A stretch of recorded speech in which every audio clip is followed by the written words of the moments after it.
Assalamualaikum warahmatullahi wabarakatuh. Kali ini saya akan menjelaskan beberapa alat-alat laboratorium kimia. Yang pertama, itu adalah glass beaker. Glass beaker itu sebagai wadah untuk melarutkan cairan kimia, memanaskan dan menyimpan. Beaker glass memiliki beberapa ukuran, mulai dari 50, 100, 250, 500, 1000, dan 2000 mili. Yang kedua, pipet tetes. Pipet tetes berguna untuk memindahkan cairan dari satu wadah ke wadah yang lain. Tabung reaksi dan rak tabung. Tabung reaksi berguna untuk mereaksikan dua larutan atau lebih.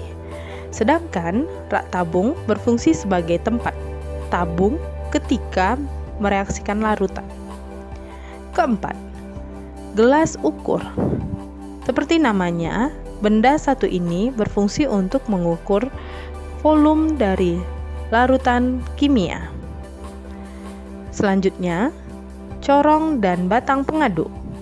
Corong berfungsi untuk membantu dalam memindahkan larutan, sedangkan batang pengaduk untuk membantu mencampurkan larutan. Selanjutnya, wash bottle atau botol yang digunakan sebagai botol cuci. Botol ini merupakan alat yang digunakan untuk mencuci alat-alat kimia yang berukuran kecil. Nomor 7. Erlenmeyer. Erlenmeyer atau labu Erlenmeyer berfungsi sebagai wadah bahan kimia. Erlenmeyer ini juga sering digunakan sebagai titrasi untuk menampung larutan yang akan digunakan.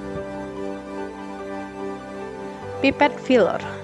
Pipette filler biasa digunakan untuk memindahkan sejumlah volume larutan. Filler alat untuk menyedot larutan yang dipasang pada pipet ukur. Termometer. Termometer merupakan alat untuk mengukur suhu pada penelitian dan juga larutan kimia. Pipet volumetri. Pipet volumetri atau pipet gondok berfungsi untuk mengambil cairan dengan ketelitian yang sangat tinggi sesuai dengan ukuran volume pada pipetnya. Spatula.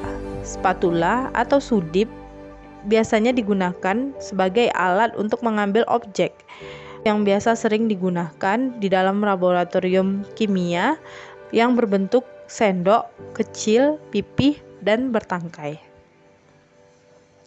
Penjepit tabung. Penjepit tabung merupakan penjepit dari tabung reaksi yang terbuat dari kayu dan digunakan untuk menjepit tabung reaksi di saat proses pemanasan, dan bisa juga digunakan untuk mengambil kertas, saring, dan benda-benda lab lainnya di saat kondisi alat tersebut panas. Pipet ukur. Pipet ukur berfungsi untuk memindahkan larutan secara terukur sesuai dengan volume. Pipet ini juga terdapat skala yang menunjukkan volume. Kaca arloji. Kaca ini merupakan gelas yang berbentuk bundar dengan beragam diameter. Ini memiliki beberapa fungsi. Yang pertama yaitu sebagai penutup gelas. Yang kedua, sebagai tempat untuk mengeringkan padatan di dalam desikator. Yang ketiga, sebagai tempat benda yang di tengah berada pada proses pengamatan. Yang keempat, sebagai tempat penyimpanan bahan yang akan ditimbang. Mortar. Mortar atau pastel atau dalam bahasa Indonesianya adalah lesung atau alu. Ini berfungsi sebagai alat untuk menghancurkan atau menghaluskan suatu bahan atau zat masih bersifat padatan atau kristal. Selanjutnya, kawat kasa. Kawat kasa biasa digunakan untuk menahan beker atau labu ketika proses pemanasan. Plet tetes.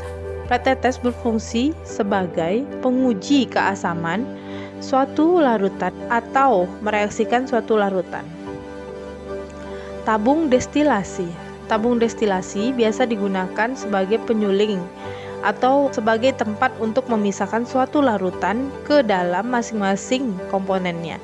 Bisa juga didefinisikan sebagai suatu metode pemisah bahan kimia berdasarkan perbedaan kecepatan dan volatilasi atau kemudahan menguap. Yang 19, kondensor. Kondensor merupakan alat laboratorium yang memiliki fungsi mendinginkan cairan panas dan mengembunkan uap. Alat ini memiliki beragam jenis bentuk, diantaranya adalah kondensor diamorf, kondensor Lebig atau kondensor lurus, dan kondensor alih atau kondensor bulat. Yang terakhir, Bunsen. Fungsi pembakar Bunsen adalah untuk pemanasan pembakaran dan sterilisasi jarum OC atau lainnya. Baik, terima kasih atas perhatiannya. Sampai jumpa lagi di video selanjutnya.